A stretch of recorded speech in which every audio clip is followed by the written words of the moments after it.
Welcome to our channel. If you want to improve liver health naturally and support this vital organ, follow these simple and effective steps. Step 1.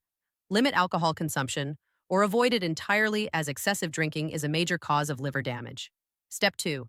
Maintain a healthy weight through balanced diet and regular exercise as fatty liver disease is linked to obesity.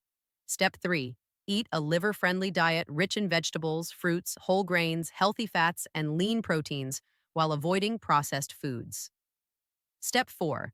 Stay well hydrated by drinking plenty of water to help your liver flush out toxins effectively. Step 5. Avoid unnecessary medications and supplements, and always follow dosage instructions as overuse can strain your liver. Step 6.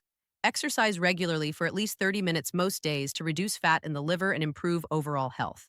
Step 7. Include liver-supporting foods like leafy greens, cruciferous vegetables, berries, nuts, and green tea in your diet. Step 8. Get regular health screenings and talk to your doctor about liver function tests if you have risk factors for liver disease. Don't forget to like this video and subscribe to our channel.